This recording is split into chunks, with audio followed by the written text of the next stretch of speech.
സ്വത്രം സ്വത്രം. ഞാൻ ചെയ്തെടുക്കുന്ന ശുശ്രൂഷയുടെ തലങ്ങൾ അവർക്ക് എത്തിപ്പിടിക്കാൻ കഴിയുന്നില്ല. അതുകൊണ്ട് എങ്ങനെയും ഇതിനെ തടയണം. സഹോദരങ്ങളെ, 10 രൂപ കൈവച്ചോണ്ടല്ല ഈ സുവിശേഷ യോഗങ്ങൾ നടത്തുന്നത്. വിശ്വാസത്താൽ എൻ്റെ അപ്പൻ്റെ കരത്തിലുണ്ട്, എൻ്റെ അപ്പൻ സമയത്ത് തരും എന്നുള്ള നല്ല ഉറപ്പുള്ളത് കൊണ്ടാണ്. സ്വത്രം. അനേകര് ബാങ്കിൽ ലക്ഷങ്ങളും കോടികളും വെച്ചിട്ട് പള്ളിക്കകത്ത് വന്നിരുന്നുണ്ട്, ആരാധനയുടെ ഇടയിൽ വന്നിരുന്നുണ്ട്, ഇനിയും തരണേ എന്ന് പറഞ്ഞ് ദൈവസേനയെ കരയുന്ന ഒരുപാട് പേരെ ഞാൻ കണ്ടിട്ടുണ്ട്. ഇട്ടുമൂടാൻ സ്വത്തുണ്ടായിട്ടും പിന്നെ ആർത്തിമൂത്ത് ഭ്രാന്തായി ഓടുന്ന ഒരുപാട് വിശ്വാസി കുടുംബങ്ങളെ ഞാൻ കണ്ടിട്ടുണ്ട്. പക്ഷെ ഞാനിങ്ങനെ പറയട്ടെ, എല്ലാം നല്ലതാ, ആവശ്യത്തിന് പണം നല്ലതാ, ആവശ്യത്തിന് അധികവും പണം നല്ലതാ. പക്ഷേ തിന്നാൻ നിനക്ക് ഭാഗ്യമില്ലെങ്കിൽ, അത് വെച്ചിരുന്നിട്ട് സമാധാനത്തോടെ നിനക്ക് കിടന്നുറങ്ങാൻ കഴിയുന്നില്ലെങ്കിൽ, കുഞ്ഞെ, നിൻ്റെ നേട്ടങ്ങളെല്ലാം കോട്ടങ്ങളല്ലേ. സ്വത്രം. കുരുടന് വേറൊന്നും പറയാനില്ല. യേശു നിന്നപ്പോൾ കുരുടൻ പറഞ്ഞത്, സ്വത്രം, എനിക്ക് കാഴ്ച പ്രാപിക്കണം. ഈ അന്ധത എന്നെ പിടിച്ച നാൾ മുതൽ സമൂഹത്തിൽ ഞാൻ ഒരു തിരസ്കരിക്കപ്പെട്ട വ്യക്തിയാണ്. സ്വത്രം. ഈ അന്ധത എന്നിൽ വന്ന നാൾ മുതൽ ഞാൻ എല്ലാവരുടെ മുന്നിൽ ആഹാരത്തിന് വേണ്ടി കരം നീട്ടി ഞാൻ മനസ്സ് തകർന്നിരിക്കുക. യേശുവേ, എൻ്റെ കണ്ണ് കാണുമായിരുന്നെങ്കിൽ എന്നാൽ ആവോളം ഞാൻ വിയർപ്പൊഴുക്കി അധ്വാനിച്ച് എൻ്റെ ജീവിതം കഴിച്ചുകൂട്ടും. എൻ്റെ കുഞ്ഞുങ്ങളെ ഞാൻ സംരക്ഷിക്കും, എൻ്റെ കുടുംബത്തെ ഞാൻ സ്നേഹിക്കും. പക്ഷെ ഞാൻ അന്ധനായതുകൊണ്ട്, എൻ്റെ കണ്ണ് കാണാത്തത് കൊണ്ട് എല്ലാവരും എന്നെ വിടക്കെന്നെണ്ണി ഒരു ഭിക്ഷക്കാരനെന്ന പേര് നൽകി എന്നെ തള്ളിക്കളഞ്ഞിരിക്കുന്നു. എനിക്ക് നിന്ന വേണ്ട, എനിക്ക് പരിഹാസം വേണ്ട, എനിക്ക് ഒറ്റപ്പെടൽ വേണ്ട. ഓരോ ദിവസവും പലരുടെയും ദയയ്ക്ക് വേണ്ടി കരം നീട്ടി അവരിൽ നിന്ന് ലഭിക്കുന്ന ചെല്ലിക്കാശുകൾ കൊണ്ട് എനിക്ക് ജീവിക്കേണ്ട. എനിക്ക് കാഴ്ച വേണം. കുഞ്ഞേ, കണ്ണുള്ളപ്പം നമ്മൾ കണ്ണിൻ്റെ കാഴ്ച അറിയത്തില്ല. കണ്ണില്ലാതെ വരണം. നമുക്ക് 2 കണ്ണുണ്ടായിട്ടും നമുക്ക് പലതും കാണാൻ കഴിയാതെ പോകുന്നത് എന്തുകൊണ്ടാണെന്നറിയുമോ? നിൻ്റെ മനസ്സ് ഇരുട്ടായതുകൊണ്ടാണ്. ക്രിസ്തുവാകുന്ന വെളിച്ചം നിന്റെ അകത്തളത്തിൽ ഇറങ്ങിയാൽ നീ ശോഭയുള്ളവളായി പുറത്തു വരും. സ്വത്രം. അവൻ്റെ അന്ധത അവനെ തകർത്തെങ്കിൽ അവൻ പറയുക, നീയാകുന്ന വെളിച്ചം എനിക്ക് വേണം. നോക്ക്, അവിടെ നമ്മൾ താഴോട്ട് വായിക്കുമ്പം ഒരു വെളിച്ചത്തിന് വേണ്ടി ആഗ്രഹിച്ച് വാവിട്ട് ഉച്ചത്തിൽ ദൈവസന്നിധിയിൽ നിലവിളിക്കുമ്പോൾ കൂടെ പോയ ശിഷ്യന്മാരും കൂടെ ഉണ്ടായിരുന്നവരും അവൻ്റെ വായടപ്പിക്കേണ്ടതിന് അവൻ്റെ വാ പൊത്തി മിണ്ടാതിരിയടാന്ന് പറഞ്ഞു. കുഞ്ഞേ, നിൻ്റെ ആവശ്യങ്ങൾ നീ ദൈവത്തോട് പറയുമ്പോൾ, നിൻ്റെ മനസ്സ് തകർന്ന് നീ ദൈവസന്നിധി കരയുമ്പോൾ, നീ പാട്ടുപാടി ദൈവത്തെ ആത്മാവിലും സത്യത്തിലും ആരാധിക്കുമ്പോൾ, നീ ദൈവസഭയിൽ കടന്നുപോയി ദൈവമക്കളോട് ചേർന്ന് ദൈവത്തെ ഉയർത്തുമ്പോൾ, പിശാച് പല തന്ത്രങ്ങളും മെനഞ്ഞ് അതിൽ നിന്ന് പിന്തിരിപ്പിക്കുവാൻ നിൻ്റെ അടുക്കലേക്ക് വരും. സ്വത്രം. ഒരു പക്ഷേ നിങ്ങൾ ചിന്തിക്കും, എടാ, ഞാൻ ആലയത്തിനകത്തിരുന്നല്ലേ ഞാൻ ദൈവത്തെ ആരാധിച്ചത്, പിന്നെ എവിടുന്നാ പിശാച് വരുന്നത്? സ്വത്രം. പിന്നെ എവിടുന്നാ പിശാച് വരുന്നത്? സ്വത്രം. കുഞ്ഞെ, നീ ഇവിടെ ഇരുന്ന് പാടുമ്പോൾ, നീ ഇവിടെ ഇരുന്ന് പ്രാർത്ഥിക്കുമ്പോൾ, നീ ദൈവവചനം വായിക്കുമ്പോൾ ഇത് കണ്ടുകൊണ്ട് പുറത്ത് നിപ്പോണ്ടവൻ എൻ്റെ യേശു അപ്പൻ്റെ അടുക്ക ചെന്ന് നിന്നിട്ട് സ്വത്രവും പറഞ്ഞൊരു കാര്യമുണ്ട്. സ്വത്രം. യേശുവേ, മഹോന്നതനായ ദൈവത്തിൻ്റെ പുത്ര, നിനക്ക് വിശക്കുന്നില്ലേ? സത്യമല്ലേ പറഞ്ഞത്? സ്വത്രം. വിശക്കുന്നു എന്ന് അറിയാവുന്നത് കൊണ്ട് അവൻ പറഞ്ഞത്. അങ്ങനെയാണെങ്കിൽ നിൻ്റെ ചിന്തകൾ, നിൻ്റെ വിചാരങ്ങൾ, നിൻ്റെ നിരൂപണങ്ങൾ, നിൻ്റെ ആഗ്രഹങ്ങൾ എല്ലാം ആർക്കും അറിയാം, പിശാചിനും അറിയാം. പക്ഷേ അവൻ അറിയാത്ത ഒന്നുണ്ട് കേട്ടോ. എപ്പോൾ ദൈവം പ്രവർത്തിക്കുന്ന അവൻ അറിയത്തില്ല. എന്താ? എപ്പോ ദൈവം നിനക്ക് വേണ്ടി പ്രവർത്തിക്കുമെന്ന് പിശാചിന് അറിയത്തില്ല. ബാക്കിയെല്ലാം അവൻ അറിയാം. ഈ വിശുദ്ധ തിരുവെഴുത്തിൽ എഴുതിയിരിക്കുന്ന എല്ലാം അവനറിയാം. സ്വത്രം. ഇത് എഴുതണമെന്ന് സ്വർഗം തീരുമാനിക്കുമ്പോൾ അവൻ അവിടെ ഉണ്ട്. ഭൂമിയിൽ വെച്ചാണ് ഇത് എഴുതിയെങ്കിലും തീരുമാനിച്ചപ്പോൾ അവൻ അവിടെ ഉണ്ട്. അവനൊന്ന് പിശാചായിരുന്നില്ല, അവൻ ദൈവത്തിൻ്റെ മനസ്സറിയുന്ന ദൂതനായിരുന്നു. സ്വത്രം. നീ ഒരു പൊട്ടനാകരുത്, നീ ഒരു പൊട്ടിയാകരുത്, നീ കബളിപ്പിക്കപ്പെടരുത്. യേശു പറഞ്ഞത് അതാണ്. എന്നിൽ വിശ്വസിക്കുന്നവൻ്റെ ഉള്ളിൽ നിന്ന് തിരുവെഴുത്തിൽ പറയുന്ന പോലെ ജീവജലത്തിന് നദികൾ ഒഴുക്കും. അങ്ങനെയാണെങ്കിൽ വിശ്വാസത്തോടെ ദൈവത്തിൻ്റെ വചനം എന്ത് പറയുന്നുവോ അത് പ്രകാരം നീ ദൈവത്തെ ഒന്ന് മുറുകെ പിടിക്കുക. സ്വത്രം. നിലവിളിച്ച കുരുടൻ്റെ മുമ്പിൽ യേശു നിന്ന് അവന് കാഴ്ച കൊടുക്കാൻ മനസ്സുണ്ടായെങ്കിൽ ഈ രാത്രിയിൽ വ്യക്തമായി നിങ്ങളോട് പറയട്ടെ, എൻ്റെ കർത്താവ് നിങ്ങളെ വിളിച്ചാൽ വരും. പക്ഷെ വിളിക്കേണ്ടത് പോലെ വിളിക്കണം. സ്വത്രം. ഒരു പക്ഷേ നിങ്ങൾ പറയും, അതൊന്ന് എങ്ങനെയാണ് വിളിക്കണമെന്ന് പാസ് ഒന്ന് പഠിപ്പിക്കാമോ? അതാ ഇപ്പോഴത്തെ ചോദ്യം. ഉച്ചത്തിൽ വിളിക്കണോ, അതോ മെച്ചത്തിൽ വിളിക്കണോ, അതോ താന്ന് വിളിക്കണോ, അത് ഉയർത്തി? ഇതെല്ലാം നമ്മൾ ചോദിക്കുന്നത്. കുഞ്ഞേ, നിന്റെ ഹൃദയത്തിനകത്ത് നിശ്ചയിച്ചു മുതൽ നിനക്ക് വിളിക്കാം. നീ നിന്റെ ദൈവത്തെ നിന്റെ ഹൃദയത്തിനകത്ത് നിശ്ചയിച്ചിരിക്കുന്ന പോലെ വിളിക്കാം. അതിങ്ങനെ വിളിക്കാവൂ, അങ്ങനെ വിളിക്കാവൂ എന്ന് കർത്താവ് എങ്ങും പറഞ്ഞിട്ടില്ല. ഇനി 1-ാം തീയതിയിലെ വിളിക്കാവൂ, 3-ാം തീയതിയിലെ വിളിക്കാവൂ, 16-ാം തീയതിയിലെ വിളിക്കാവൂ, അതിരാവിലെ സൂര്യൻ ഉദിക്കുന്നതിന് മുമ്പേ വിളിക്കാവൂ, സന്ധ്യമയങ്ങ് സൂര്യൻ അസ്തമിക്കുമ്പോഴേ വിളിക്കാവൂ എന്നൊന്നും ദൈവം പറഞ്ഞിട്ടില്ല. അങ്ങനെ പറഞ്ഞിരിക്കുന്ന പിയായിക്കളാ. സ്വത്രം. കഴിഞ്ഞ ദിവസം ഇങ്ങനെ TV കൂടെ കേട്ടൊരു കാര്യം, 12-1 മണിയായി, ദൈവം ഉറങ്ങാൻ പോയെന്ന്. അതുകൊണ്ട് ഇനി ഉണത്തല്ലേ, രാവിലെ 6 മണിക്ക് ഉണർത്തിയാൽ മതിയെന്ന്. സ്വത്രം. വിശുദ്ധ ബൈബിൾ പറയുന്നത് ഇസ്രായേലിൻ്റെ പരിപാലകൻ മയങ്ങുന്നില്ല, ഉറങ്ങുന്നില്ലെന്ന്. അങ്ങനെയാണെങ്കിൽ കർത്താവിൻ്റെ രക്തത്താൽ വീണ്ടും ജനിക്കപ്പെട്ട ദൈവ പൈതലേ, നീ ഉറങ്ങുമ്പോൾ ഒരനർത്ഥവും വന്നു ഭവിക്കാതെ നിനക്ക് കാവലായി ഉറങ്ങാതെ നിൽക്കുന്ന കർത്താവ് നിൻ്റെ കൂടെ ഉള്ളത് കൊണ്ടാണ് നീ ഈ ലോകത്തിൽ പട്ടുപോകാതെ നിലനിൽക്കുന്ന. തിരിച്ചറിഞ്ഞിട്ട് മഹത്വം ദൈവത്തിന് കൊടുക്ക്. മനുഷ്യൻ പറയുന്ന വാക്കല്ല കേൾക്കേണ്ടത്, ദൈവം പറയുന്ന, ദൈവത്തിൻ്റെ വചനം പറയുന്നത് കേട്ട് ഒന്ന് അനുസരിച്ച് നോക്ക്. പക്ഷെ അതിനിത്തിരി ബുദ്ധിമുട്ടാണ്. കാരണം ദൈവത്തിൻ്റെ മുഖത്തേക്ക് നോക്കാൻ പറഞ്ഞാൽ നീ ആദ്യം ആരെ നോക്കും? അപ്പനെ നോക്കും, അമ്മയെ നോക്കും, വസ്തു നോക്കും, പണം നോക്കും, പിന്നെ വസ്ത്രം നോക്കും, എവിടാ നിൽക്കുന്നെന്ന് നോക്കും, എങ്ങനെയാ നിൽക്കുന്നെന്ന് നോക്കും. എൻ്റെ കർത്താവ് ഇതൊക്കെ നോക്കിയിരുന്നെങ്കിൽ നീ ഇന്ന് നിൽക്കത്തില്ലായിരുന്നു. സ്വത്രം. ഞാൻ പറഞ്ഞ പോലെ മനസ്സിലാകുന്നൊരു അല്ലേലേ പറഞ്ഞോ? സ്വത്രം. എൻ്റെ കർത്താവ് നിന്നെ ഒന്ന് സൂക്ഷിച്ച് നോക്കിയിരുന്നെങ്കിൽ നീ ഇന്ന് ഭൂമിയുടെ ഉൾപ്പിറപ്പി കാണത്തില്ലായിരുന്നു കുഞ്ഞേ. നിൻ്റെ പ്രകൃതി അറിയാവുന്ന സ്വർഗത്തിലെ ദൈവം നിൻ്റെ ഹൃദയത്തെയാണ് നോക്കുന്നത്. നിൻ്റെ ഹൃദയത്തിൻ്റെ ചിന്താഗതികളാണ് നോക്കുന്നത്. അത് ദൈവവചനപ്രകാരം ദൈവത്തിന് വിശുദ്ധമാണെങ്കിൽ ആരുടെ മുമ്പിൽ തോക്കാൻ ദൈവം നിന്നെ വിടത്തില്ല. ആരുടെ മുമ്പിൽ നിന്റെ തല കുനിയാൻ ദൈവം സമ്മതിക്കത്തില്ല. നിന്റെ തല കുനിപ്പിക്കുമെന്ന് പറഞ്ഞ് വാദിച്ച് ആഭിചാരം ചെയ്ത് മന്ത്രവാദങ്ങൾ ക്ഷുദ്രപ്രയോഗം ചെയ്ത് നിന്നെ തകർക്കുവാൻ വന്നിട്ടുള്ള ഒരു മന്ത്രവാദിയും ഭൂമിയിൽ ജയിച്ച ചരിത്രമില്ല കുഞ്ഞേ. എൻ്റെ കുഞ്ഞുനാളിൽ ഞാൻ കേട്ടിട്ടുണ്ട്, ആർക്കെതിരെ വേണേലും മന്ത്രവാദം ചെയ്യാം, പക്ഷേ പ്രാർത്ഥിക്കുന്ന പെന്തിക്കോസാർക്കെതിരെ മാത്രം പറ്റത്തില്ലെന്ന്. സ്വത്രം. അപ്പോൾ ഒരാൾ ചോദിച്ചാൽ അതെന്താന്ന്?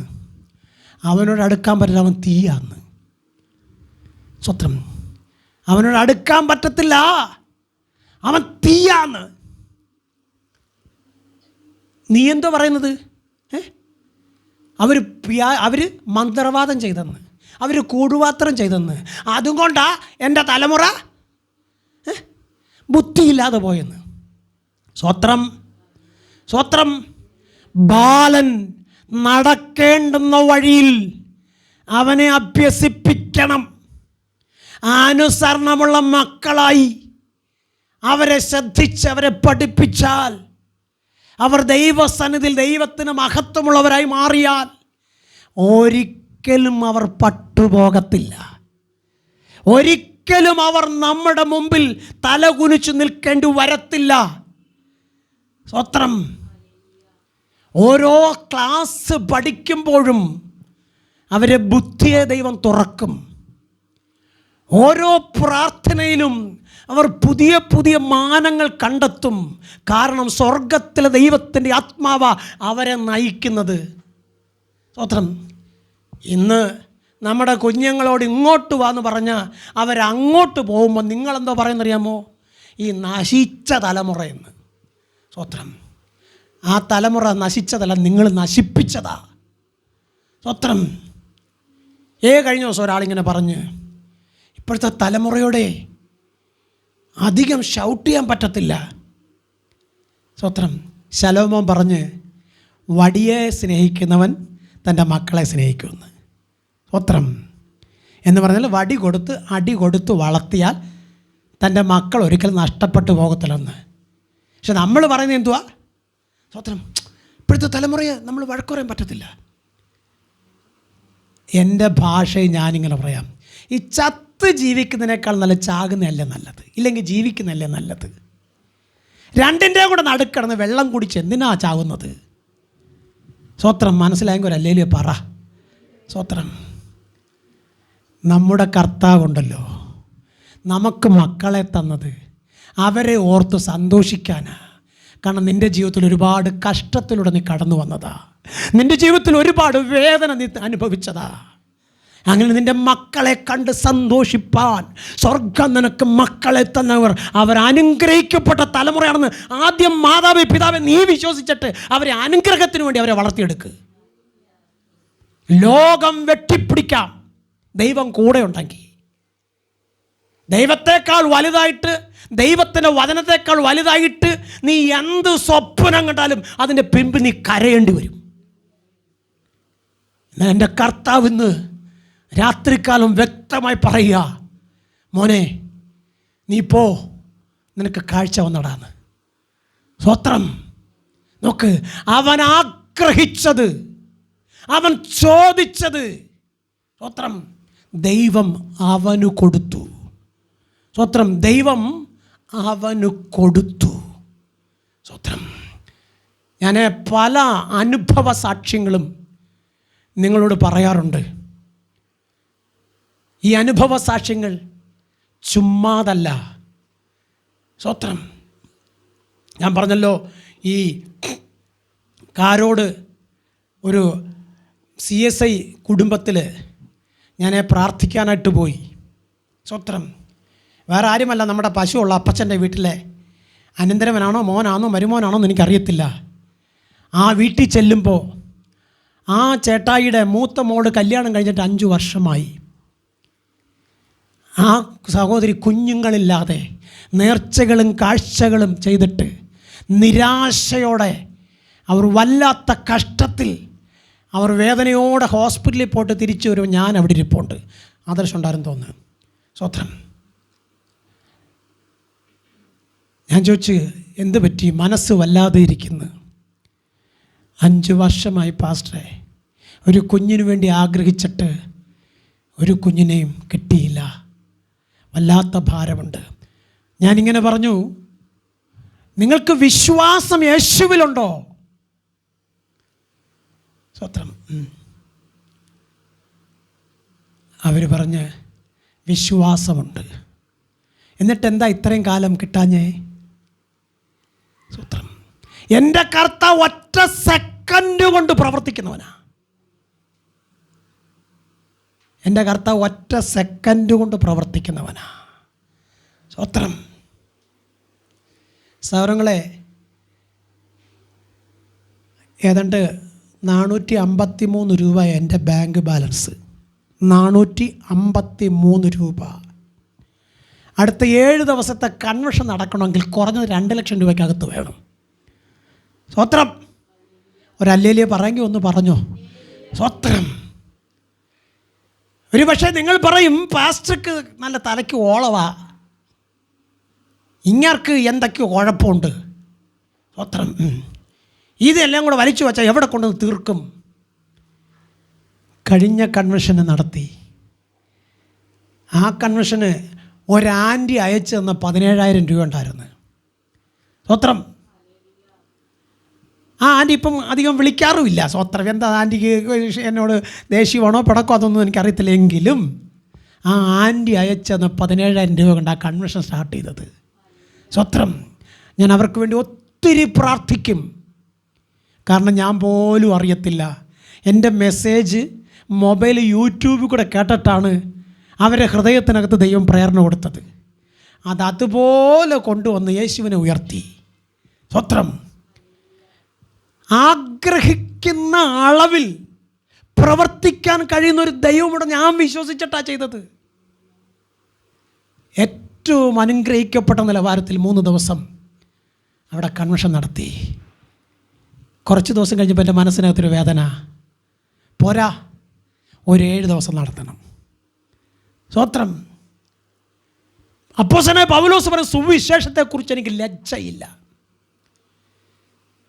ഈ സ്റ്റേജ് കെട്ടി സ്വത്രം ഇങ്ങനെ സുവിശേഷം വിളിച്ചു പറയാൻ വേണ്ടി അഭിഷക്തന്മാരെ കൊണ്ടുവന്നപ്പോൾ ചിലരൊക്കെ പറഞ്ഞ് പൂത്ത പണം കയ്യിലുണ്ട്, അതും കൊണ്ടാ.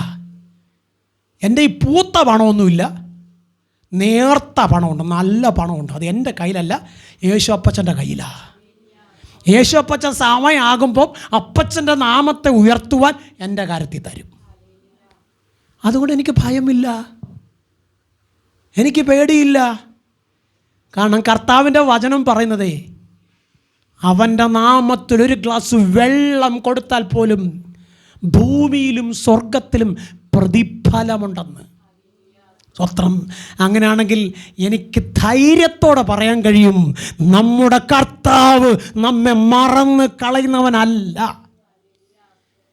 100 കണക്കിന് വിശ്വാസികളുള്ളവർ യേശുവിനെ ഉയർത്താൻ മടിക്കുമ്പോൾ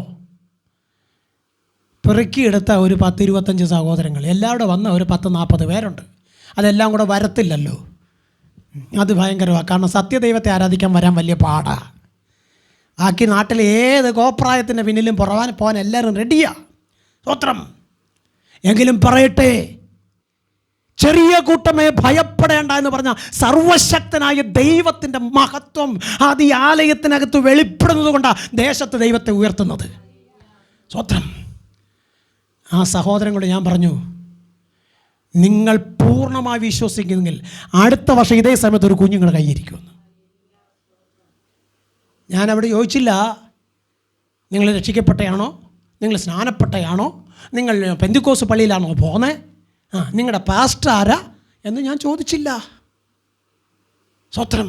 ഇനി നിങ്ങൾക്ക് കുഞ്ഞിന് ജനിച്ചോണ്ട് എൻ്റെ പള്ളി വരണം എന്നും ഞാൻ പറഞ്ഞില്ല.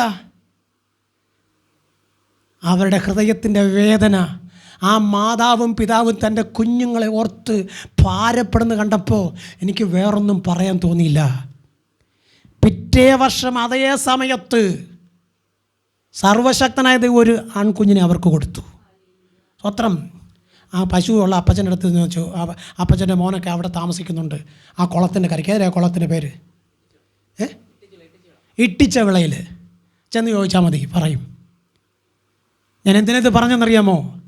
വിശ്വാസം നിൻ്റെ അകത്ത് പരിണമിച്ചാൽ എത്ര നടക്കത്തില്ല, ലഭിക്കത്തില്ല, കാണത്തില്ലെന്ന് ശത്രു പറഞ്ഞാലും, നിൻ്റെ സ്നേഹിതർ പറഞ്ഞാലും, നിൻ്റെ വീട്ടുകാർ പറഞ്ഞാലും, നിൻ്റെ കൂട്ടുകാർ പറഞ്ഞാലും നടക്കുമെന്ന് നീ വിശ്വസിച്ചാൽ ദൈവം അത് നിനക്ക് തരും. പക്ഷെ ഇച്ചിരി പാടാ വിശ്വസിക്കാൻ. കാരണം സാഹചര്യങ്ങൾ നോക്കുമ്പം ഒന്നും അനുകൂലമല്ല. നമ്മൾ സാഹചര്യങ്ങൾ നോക്കിയാണ് പല കാര്യങ്ങളും ചെയ്യുന്നത്. പക്ഷേ ഞാനത് നോക്കാറേ ഇല്ല. ഏത് പ്രതികൂല സാഹചര്യത്തെയും അനുകൂലമാക്കുന്നവനാ സർവശക്തനായ ദൈവം.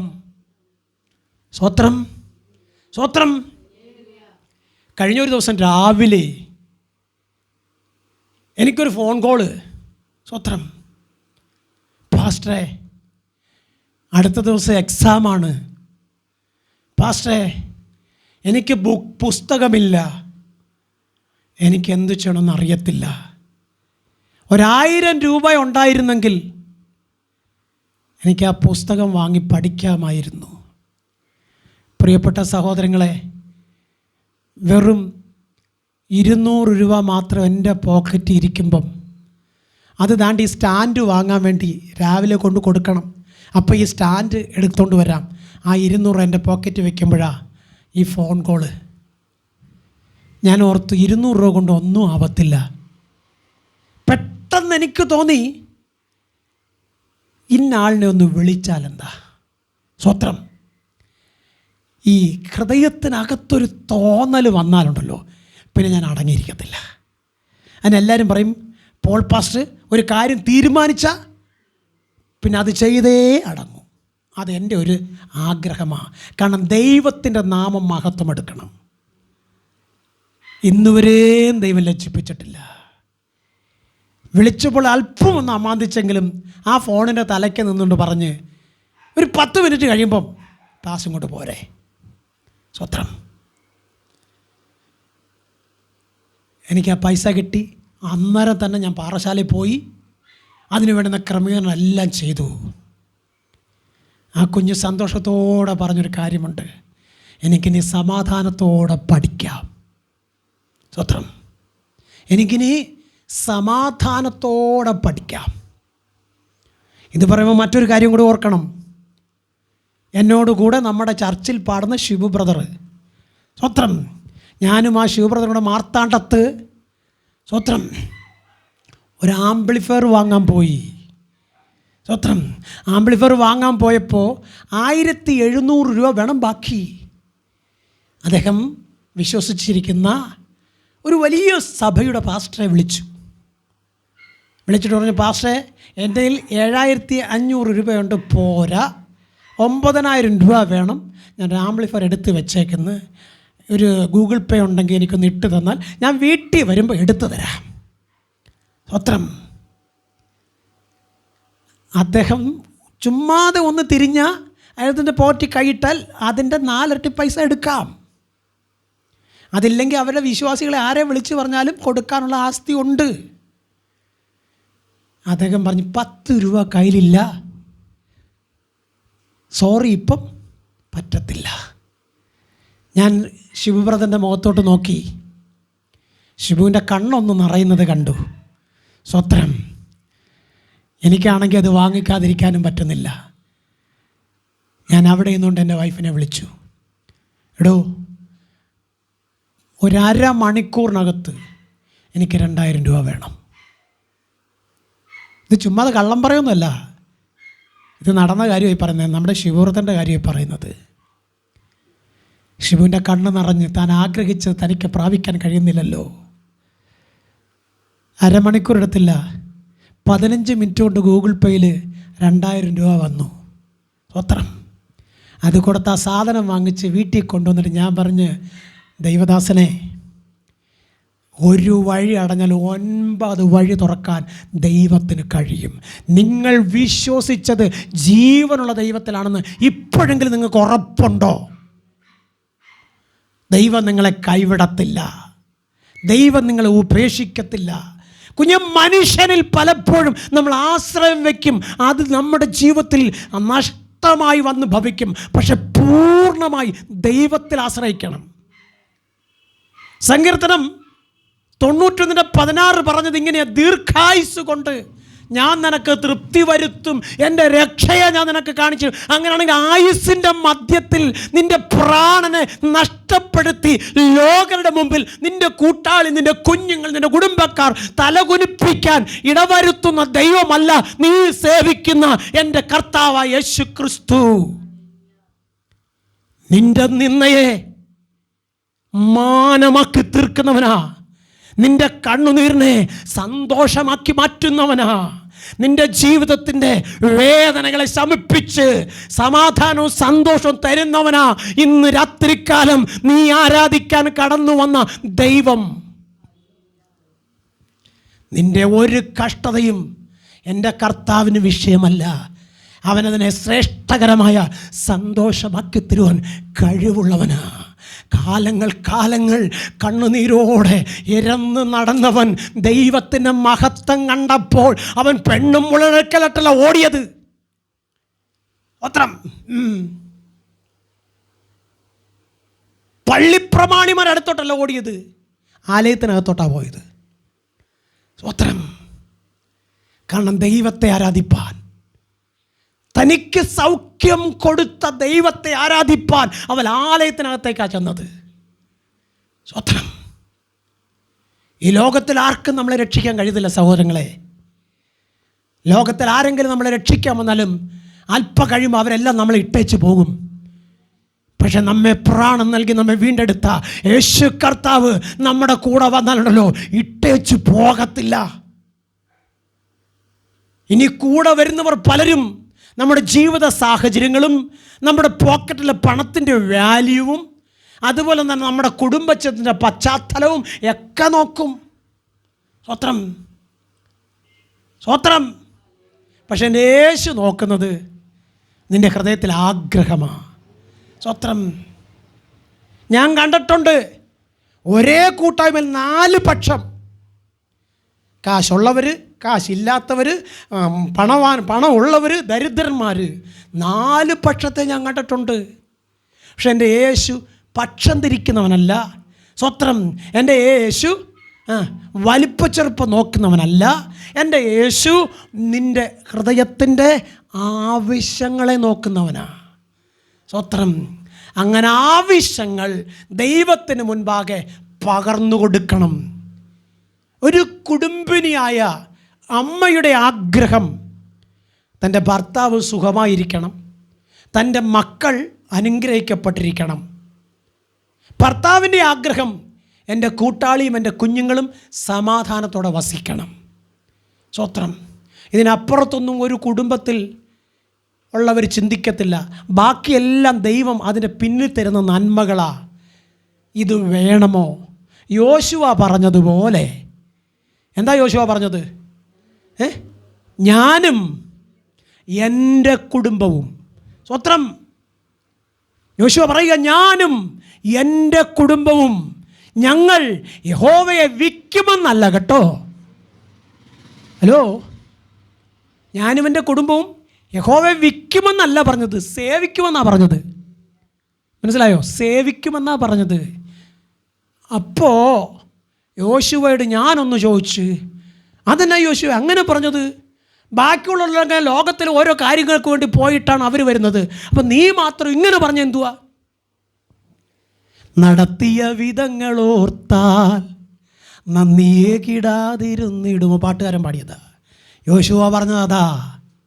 അനവധി കഷ്ടങ്ങളും അനർത്ഥങ്ങളും ഞാൻ കണ്ടവനാ.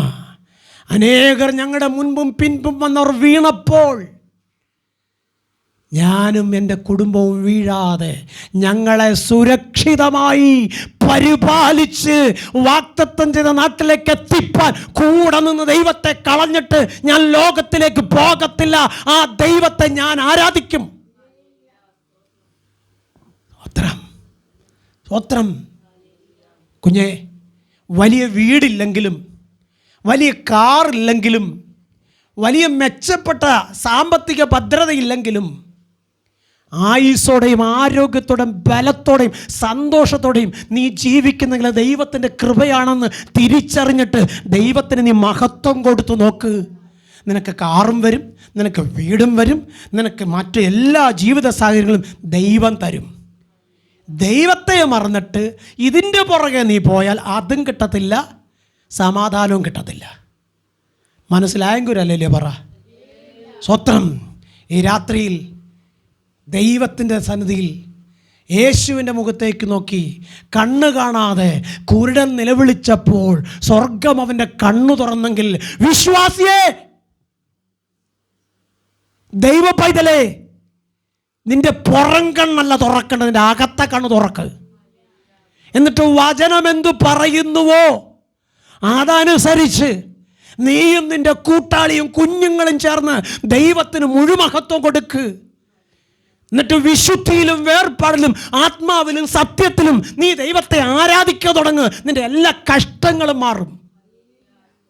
നിന്നെ വഴി പതിയിരുന്ന് തകർക്കുമെന്ന് പറയുന്ന, നിന്റെ കുഞ്ഞുങ്ങളുടെ ഭാവിയെ മുടിക്കുമെന്ന് പറയുന്ന, നിന്റെ കൂട്ടാളിയുടെ ആരോഗ്യത്തെ ക്ഷയിപ്പിക്കുമെന്ന് പറയുന്ന പിശാചിന്റെ തല തകർത്ത് നിനക്ക് ജയം തരുവാൻ എൻ്റെ യേശു മതിയായവനാ. ആരൊക്കെ നിനക്കെതിരെ വാട കോരിയാലും, ഏതെല്ലാം നിലവാരത്തിൽ നിനക്കെതിരെ മന്ത്രങ്ങൾ തന്ത്രങ്ങൾ മെനഞ്ഞാലും, ഏതെല്ലാം കൂട്ടം കൂട്ടി നിന്നെ ഒതുക്കുമെന്ന് പറഞ്ഞാലും, എൻ്റെ സ്വർഗത്തിൽ ദൈവം അനുവദിക്കാതെ നിന്റെ തലയിലൊരു മുടിതാരനെ തൊടുവാൻ ദൈവം അനുവദിക്കത്തില്ല. അത് തിരിച്ചറിഞ്ഞിട്ട് മഹത്വം ദൈവത്തിന് കൊടുക്ക്. നീ ഒരു ദൈവ പൈതലാണെങ്കിൽ, നീ ആത്മാവിൽ സത്യത്തിൽ ദൈവത്തെ സേവിക്കുന്ന വ്യക്തിയാണെങ്കിൽ, വിശുദ്ധിയിൽ ദൈവത്തിന് മഹത്വം കൊടുക്കുന്ന വ്യക്തിയാണെങ്കിൽ, ഒരു പിശാചിനും ഒരു രോഗത്തിനും നിന്നെ അടിമയാക്കി വയ്ക്കുവാൻ സ്വർഗം അനുവദിക്കത്തില്ല. സ്വത്രം. അങ്ങനെ ജീവിച്ച, അങ്ങനെ ദൈവത്തിന് മഹത്വം കരേറ്റിയ അപ്പച്ചനും അമ്മച്ചിമാരും നമ്മുടെ മുൻ തലമുറക്കാരും അവർക്ക് പറയാനൊന്നുണ്ട്, ഈ ദൈവം ആർക്കും കടക്കാരനല്ലെന്ന്. ഇപ്പം നമ്മളടുത്ത് ചോദിച്ചാൽ നമ്മൾ പറയാം, അയ്യോ കടം കാരണം, കടം കാരണം എനിക്ക് പുറത്തിറങ്ങാൻ വയ്യ. സ്വത്രം. കടം കാരണം വീട് അടച്ചിട്ടിട്ട് വരിക. കടം കാരണം സ്വത്രം എനിക്കിപ്പോൾ ആരുടെ മുമ്പ് നിൽക്കാൻ വയ്യ. നിന്റെ കടം കർത്താവിൻ്റെ കൊടുക്ക്. നിന്റെ കടം കർത്താവിൻ്റെ കൊടുക്ക്. കൊടുത്തിട്ട് നീ പോവല്ലേ. സ്വത്രം. കർത്താവിനോട് ചേർന്ന് നിൽക്കണം. സ്വത്രം. നാട്ടുകാരെല്ലാം കൂടെ ചേർന്ന് എറിഞ്ഞു കൊല്ലാൻ ഒരുത്തിയെ പിടിച്ചോണ്ട് വന്ന്. സ്വത്രം. അവിടുത്തെ ന്യായശാസ്ത്രിമാർ, പ്രമാണിമാർ, പിന്നെ അവിടുത്തെ മാന്യന്മാർ, പിന്നെ അവിടുത്തെ കുടിയന്മാർ, പിന്നെ അവിടുത്തെ സകല സാധനങ്ങളും കൂടെ ചേർന്നിട്ട് അങ്ങ് നീതിമാന്മാരായി. എന്നിട്ട് ആരുമില്ലാത്ത പാവപ്പെട്ട സഹോദരിയെ പിടിച്ച് യേശുവിൻ്റെ അടുക്ക കൊണ്ടുവന്ന്. അവളെ എറിയാനല്ല വന്നത്, യേശുവിന് 4 കൊടുക്കണം, അതിനാ വന്നത്. കുഞ്ഞെ, നിൻ്റെ വിചാരങ്ങളൊക്കെ സ്വർഗത്തിലെ ദൈവത്തിനറിയാം. നിനക്ക് എത്ര തന്നാലും, നീ എത്ര കണ്ടാലും, നീ എത്ര അനുഭവിച്ചാലും മഹത്വം ദൈവത്തിന് നീ കൊടുക്കത്തില്ല. അതുകൊണ്ടാണ് നീ പിന്നെയും കുറഞ്ഞു പോകുന്നത്. സ്വത്രം. യേശുവിനടുക്ക കൊണ്ടുവരുമ്പോൾ സ്വത്രം, യേശു വചനം പറയുന്നു, നിലത്ത് കുനിഞ്ഞ് എഴുതിക്കൊണ്ടിരുന്നെന്ന്. സ്വത്രം. നമ്മളാണെങ്കിൽ പറയും, അവനൊന്നും നൂന്ന് നോക്കുന്ന പോലുമില്ല, അവനും കള്ളനാ, അതുകൊണ്ടാണ് നൂന്ന് നോക്കാത്തത്. സ്വത്രം. പറയത്തില്ലേ? അയ്യോ സ്വത്രം. നമ്മൾ പറയത്തില്ല, നമ്മൾ വിശുദ്ധന്മാരല്ലേ. സ്വത്രം. അക്കാലത്ത് പറഞ്ഞു, പിന്നെ ഇക്കാലത്ത് പറയാതിരിക്കുമോ? സ്വത്രം. യേശു കൗനിഞ്ഞിരുന്ന് എഴുതിക്കൊണ്ട് പറഞ്ഞ്, കുഞ്ഞുങ്ങളെ, നിങ്ങളിൽ പാപമില്ലാത്തവർ ആദ്യം ഈ പാപിയായ സ്ത്രീയെ കല്ലെറിയുക. സ്വത്രം. സ്വത്രം. ഞാൻ ചിന്തിക്കുകയാണ്, സ്വത്രം, അവിടുത്തെ ന്യായശാസ്ത്രിയുടെ മാരിൽ പുരോഹിതനായി അവനായിരിക്കും ആദ്യം കൈ ഓങ്ങിയത്. വാങ്ങിയിട്ട് ഈ കല്ല് അവളുടെ തിരുനെറ്റി തന്നെ കൊള്ളണം എന്നും പറഞ്ഞ് കല്ലിലോട്ട് നോക്കി, നിങ്ങൾ ആർത്തില്ലെങ്കിൽ ഈ കല്ലുകൾ ആർക്കും. വിശുദ്ധ തിരുവഴുത്തിൽ എഴുതിയിരിക്കുന്ന വാക്യമാണ്. അവൻ ആ കല്ല് നോക്കിയപ്പോൾ അവൻ ചെയ്ത പാപത്തിൻ്റെ ആ രൂപഭേദം ആ കല്ല് തെളിഞ്ഞു വന്നു. സ്വത്രം. അവൻ ചെയ്ത പാപങ്ങളുടെ പട്ടിക അതിൻ്റെ TV സ്ക്രീനായി കാണുന്ന പോലെ ആ കല്ലുകൾ തെളിഞ്ഞു വന്നു. അവൻ്റെ കൈ മുറുക്കിയില്ല, അവൻ ആ കല്ല് തന്നെ താഴെയിട്ടു. അവൻ വിഷണനായി മടങ്ങി. നമ്മളാണെങ്കിലോ, ഞാൻ എറിഞ്ഞില്ലെങ്കിൽ മോനച്ചൻ എന്തോ ചിന്തിക്കും, എൻ്റെ കൂടെ നിന്ന് ചിരിക്കുന്ന മേരിക്കുട്ടി എന്തോ പറയും, ഞങ്ങളുടെ പള്ളിയിൽ സെക്രട്ടറി കൂടുണ്ട്, ഞാൻ പാപിയാണെന്ന് അറിഞ്ഞാൽ പിന്നെ സെക്രട്ടറി പിന്നെ പള്ളിയിൽ എന്നെ ന്യായവിസ്താര കോടതി നിർത്തും, അതുകൊണ്ട് ഞാൻ തന്നെ എറിഞ്ഞേക്കാമെന്ന് പറഞ്ഞ് എറിയുമായിരുന്നു. പക്ഷേ അവിടെ കൂടിയിരുന്ന ന്യായശാസ്ത്രിമാരും യഹൂദ പ്രമാണിമാരും അതുപോലെ തന്നെ മറ്റ് സകല മനുഷ്യരും തങ്ങളുടെ കരത്തിരിക്കുന്ന കല്ലിലിട്ട് നോക്കിയപ്പം തങ്ങൾക്ക് കുറ്റബോധം തോന്നി. ഇവൾ പാപിയായത്, ഇവൾ ഈ അവസ്ഥയിൽ എത്തിച്ചേർന്നത് ഞാനും ഒരു കാരണക്കാരനാ. മനസ്സിലായി കാണത്തില്ല. സ്വത്രം. മനസ്സിലായി കാണത്തില്ല. കുഞ്ഞെ, ഒരു മനുഷ്യൻ പാപത്തിലേക്ക് പാപം ചെയ്യാൻ അവനെ പ്രേരിപ്പിക്കുന്നതും അവൻ്റെ ജീവിതത്തിൽ തെറ്റിലേക്ക് അവൻ വഴുതി പോകേണ്ടി വരുന്നതും അവൻ്റെ സാഹചര്യങ്ങളാണ്. ആ സാഹചര്യത്തിൽ പലപ്പോഴും എനിക്ക് ഓർമ്മയുണ്ട്, എൻ്റെ ഒരു സ്നേഹിതൻ ആത്മഹത്യ ചെയ്യുമെന്ന് ഒരുപാട് പ്രാവശ്യം പറഞ്ഞു. പക്ഷേ പലരും അത് ശ്രദ്ധിച്ചില്ല, കേട്ടില്ല. ഞാനിങ്ങനെ മീറ്റിങ്ങിന് പോകാനായിട്ട് ഞാൻ ഒരുങ്ങി വീട്ടിൽ നിന്ന് ഇറങ്ങി വരുമ്പോൾ എന്നോട് പറഞ്ഞു, അവൻ്റെ പേര് മോനച്ചൻ എന്നാ, എന്നോട് പറഞ്ഞു, എടാ പോളെ ഒന്ന് നിൽക്ക്, എനിക്ക് ഒരു കാര്യം പറയാനുണ്ടടാ, എനിക്ക് പറഞ്ഞില്ലെങ്കിൽ ശരിയാവത്തില്ല. ഞാൻ പറഞ്ഞു, ഞാൻ പ്രോഗ്രാം കഴിഞ്ഞു വരട്ടെ, വരുമ്പോൾ നമുക്ക് സംസാരിക്കാം, എനിക്കിപ്പോൾ സമയമില്ല, ബസ്സിന് സമയം, ഞാൻ പോവുക. ഞാൻ പോയിട്ട് 3 ദിവസം കഴിഞ്ഞാൽ വന്നത്. വരുമ്പോൾ അവിടെ ആൾ കൂടി നിൽക്കുന്നു. എന്ത് പറ്റി? അടക്കം കഴിഞ്ഞതേ ഉള്ളെന്ന്. അപ്പം അവൻ്റെ ഹൃദയത്തിനകത്തെ വേദന ഒന്ന് ഇറക്കി വയ്ക്കാൻ ഒരവസരം അവൻ ചോദിച്ചു, പക്ഷേ ഞാൻ കൊടുത്തില്ല. സ്വത്രം, അവൻ അന്ന് തന്നെ പോയി തൂങ്ങിച്ചത്തു. സ്വത്രം. ഇതുപോലെ നമ്മുടെ ചില വാക്കുകളായിരിക്കും, നമ്മുടെ ചില സംസാരങ്ങളായിരിക്കും, ഇല്ലെ നമ്മുടെ ചില നോട്ടങ്ങളായിരിക്കും ചിലരെ തകർച്ചയിലേക്ക് തള്ളിവിടുന്നത്. കുഞ്ഞേ, നിൻ്റെ നോട്ടം ശരിയല്ലെങ്കിൽ സോറി പറയാൻ നീ തയ്യാറായാൽ മതി. കുഞ്ഞെ, നിൻ്റെ സംസാരം ശരിയല്ലെങ്കിൽ നീ സോറി പറയാൻ തയ്യാറായാൽ മതി. കുഞ്ഞെ, നിൻ്റെ കൊടുക്കൽ വാങ്ങൽ കുറവുണ്ടെങ്കിൽ നീ ദൈവസന്നി സോറി പറയാൻ തയ്യാറായാൽ മതി. നിനക്കൊനർത്ഥം വന്ന് ഭവിപ്പാൻ സ്വർഗത്തിലും അനുവദിക്കത്തില്ല. വ്യക്തമായി പറയട്ടെ, യോശുവയ്ക്ക് പറയാൻ കഴിയും, മരുഭൂമി ഞങ്ങളറിയാത്ത മഞ്ഞുകൊണ്ട് ഞങ്ങൾ നടത്തിക്കൊണ്ടുവന്ന കർത്താവ് ഞങ്ങൾക്ക് മതിയായവനാ. അതുകൊണ്ട് ഞാനും എൻ്റെ കുടുംബവും ആയുഷ്കാലമുള്ള കാലത്തോളം, ആയുസ്സുള്ള കാലത്തോളം ഞങ്ങൾ യഹോവയെ സേവിക്കും. ഇന്ന് രാത്രികാലം നമുക്കും തീരുമാനിക്കാം. ശേഷിക്കുന്ന കാലം എത്ര ഉണ്ടെന്ന് നമുക്കറിയത്തില്ല. ഞാൻ എപ്പോഴും പറയുന്നൊരു കാര്യമാണ്, ഞാൻ ഇനി എത്ര കാലം ജീവിക്കുമെന്ന് എനിക്കറിയത്തില്ല. കാരണം 60 വയസ്സായി. സ്വത്രം. ഇനിയുള്ള ദിവസങ്ങൾ പലപ്പോഴും ഞാനിങ്ങനെ ചിന്തിക്കാറുണ്ട്, എൻ്റെ മുമ്പും പിൻപുമുള്ളവർ ലോകത്തുനിന്ന് മാറ്റപ്പെട്ടു. പക്ഷേ കർത്താവേ, നിൻ്റെ മഹത്വം ഞാൻ ആഗ്രഹിച്ചതുപോലെ കാണാൻ കഴിയാത്തത് കൊണ്ടായിരിക്കാം നീ എന്നെ നിർത്തിയിരിക്കുന്നത്. അത് കാണിച്ചിട്ടല്ലാതെ എന്നെ ഈ ഭൂമിയിൽ നിന്ന് മാറ്റരുതേ എന്ന് ഞാൻ ദൈവത്തോട് പറയാറുണ്ട്. മാത്രവുമല്ല കർത്താവേ, സ്വന്തമായിട്ടൊരു ആലയമില്ല. ഈ സൗണ്ട് സിസ്റ്റം എല്ലാം നീ തന്ന പണത്തിന് വാങ്ങിച്ചതാ. ഒരാലയം പണിയുവാൻ ആവശ്യമായ വഴികളെ തുറക്കുവാൻ അങ്ങേക്ക് കഴിയും. അത് തികച്ചെടുത്തട്ടെ, നീ എൻ്റെ പ്രാണനെ എടുക്കാവൂന്ന് ഞാൻ ദൈവസന്നി പ്രാർത്ഥിക്കാറുണ്ട്. എൻ്റെ പ്രിയപ്പെട്ട സഹോദരങ്ങളെ, നാം ജീവിച്ചത്, നാം നേടിയത്, നാം ഓടിയത് ദൈവത്തിൻ്റെ മഹത്വത്തിന് വേണ്ടിയാണെങ്കിൽ ദൈവം ഒരിക്കലും അത് തരാതെ ഇരിക്കത്തില്ല. വിശ്വസിക്ക്, നിൻ്റെ സന്തതി ഭൂമിയിൽ ബലപ്പെട്ടിരിക്കും, നിൻ്റെ തലമുറ അനുഗ്രഹിക്കപ്പെട്ടിരിക്കും, നീ ഒരു അനുഗ്രഹമാകും. അബ്രഹാമിന് ദൈവം ചെയ്ത അതേ വാഗ്ദത്തം അബ്രഹാമിൻ്റെ കൊച്ചുമോനും കൊച്ചുമോളുമായി നിന്നോടും സ്വർഗം ഈ രാത്രിക്കാലം വ്യക്തമായി പറയാം, നീ ഒരു അനുഗ്രഹമാണ്.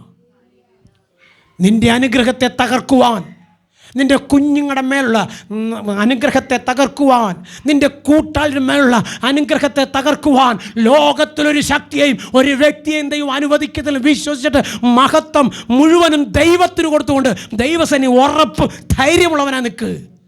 മനുഷ്യൻ്റെ വാക്കുകൾക്കല്ല ചെവി കൊടുക്കേണ്ടത്. ദൈവത്തിൻ്റെ വചനം പറയുന്ന പോലെ യഹോവയെ ഭയപ്പെട്ട് അവൻ്റെ വഴികൾ നടന്നാൽ നീ ഉയർച്ച പ്രാപിക്കും, താഴ്ച പ്രാപിക്കുകയില്ല. ദൈവത്തിൻ്റെ വഴിവിട്ട് എന്തൊക്കെ നേടാൻ നീ ഓടിയാലും ഒടുവിൽ നീ കരഞ്ഞു വിലപിച്ച് നിൻ്റെ ജീവിതകാലം കഴിച്ചു കൂട്ടേണ്ടി വരും. ശലോമോൻ പറയുന്നുണ്ട്, നിൻ്റെ യൗവനകാലത്ത് സൃഷ്ടാവിനെ ഓർക്കാതെ പോയാൽ വാർദ്ധക്യവും നരയും വരുമ്പം നീ കരയേണ്ടി വരും. അങ്ങനെ കരഞ്ഞും വിലപിച്ച് നടക്കാനല്ല കർത്താവ് നിന്നെ വിളിച്ചത്. സന്തോഷത്തോടെ പാട്ടുപാടി പ്രാർത്ഥിച്ച് സുഖമായി കിടന്നുറങ്ങി ദൈവരാജ്യത്ത് ചെന്ന് ചേരാനാണ്. അങ്ങനെയാണെങ്കിൽ ഞാൻ അങ്ങനെ ദൈവരാജ്യത്തിൽ ചെന്ന് ചേരും എന്ന് ഉറച്ച് വിശ്വസിക്കാം. ഈ വചനങ്ങളാൽ സ്വർഗ്ഗത്തിലെ ദൈവം നമ്മെ അനുഗ്രഹിക്കട്ടെ.